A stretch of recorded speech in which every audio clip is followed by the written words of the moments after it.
তো আপনারা অনেকে বিভিন্ন সায়েন্স ফেয়ার প্রজেক্টে বা বিভিন্ন ধরনের প্রজেক্ট তৈরি করার জন্য আপনাদের বক্সের প্রয়োজন হয়। তো বাজারে তো আপনি আপনার কাঙ্ক্ষিত সাইজের বক্স সবসময় পাবেন না, সেক্ষেত্রে আপনারা যে কাজটা করতে পারেন আমার মতো, আপনারা এরকম পিভিসি বোর্ড বাজার থেকে কিনে নিতে পারেন। যেসব দোকানগুলোতে কাঠের বোর্ড বিক্রি করা হয়, ইন্টেরিয়র ডিজাইন করার জন্য যে বোর্ডগুলো রয়েছে, বোর্ড যেসব দোকানে বিক্রি করে সেসব দোকানে আপনারা এই ধরনের পিভিসি পেয়ে যাবেন। এগুলো 5 মিলিমিটার, 3 মিলিমিটার, 8 মিলিমিটার, 10 মিলিমিটার বিভিন্ন সাইজের হয়ে থাকে। তো আমার কাছে এখন যে বোর্ডটা আপনারা দেখতে পাচ্ছেন এটা 5 মিলিমিটার। এটা দিয়ে খুব সহজে আমরা বিভিন্ন ধরনের বক্স, কাস্টমাইজ যে কোনো কিছু আমরা এটা দিয়ে তৈরি করতে পারি।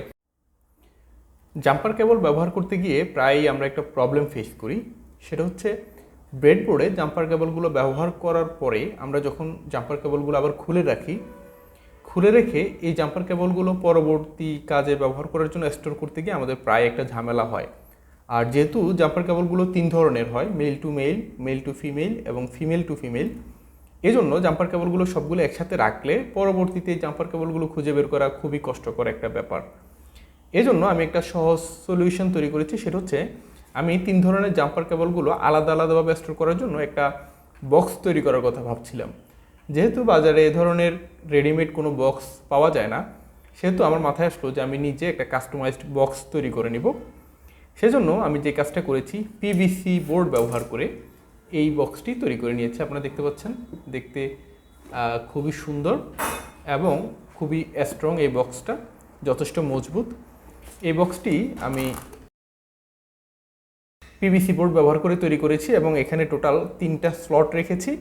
3টা স্লটে আমি 3 ধরনের জাম্পার কেবল এখানে রাখতে পারি। এতে করে পরবর্তীতে আমার যখন ব্রেডবোর্ডে জাম্পার ওয়্যার ব্যবহার করার প্রয়োজন হবে, তখন আমি আমার কাঙ্ক্ষিত যে জাম্পার তারটা সেটা সেই স্লট থেকে খুব সহজে বের করে নিতে পারবো। আর এখানে আমি এই বক্সটিকে লক করে রাখার জন্য একটা পুরনো ছাতার এই যে আটকানোর যে অংশটা রয়েছে, এটা আপনারা দেখেন প্রায় ছাতার মধ্যে দেখা যায়, সেটাকে আমি জাস্ট সুপার গ্লু দিয়ে এখানে লাগিয়ে রেখেছি। আর অনেকে একটা বিষয় চিন্তা করে থাকে যে এই বক্সগুলো বা এই বোর্ডগুলো কাটার সহজ বুদ্ধি কী। এই বোর্ডগুলো কাটা খুবই সহজ। আমরা এই ধরনের যে অ্যান্টি কাটারগুলো রয়েছে, এই অ্যান্টি কাটারগুলো ব্যবহার করে একটা স্কেল দিয়ে এই বোর্ডগুলো এতটাই নরম যে এগুলো অ্যান্টি কাটার দিয়ে খুব সহজে কাটা যায়। বাট কাটার পরে এমনিতে যখন আমরা ব্যবহার করতে যাব তখন কিন্তু এই বোর্ডগুলো যথেষ্ট শক্ত এবং এটা দিয়ে আমরা যে ধরনের বক্সগুলো তৈরি করবো সেগুলো যথেষ্ট মজবুত হয়।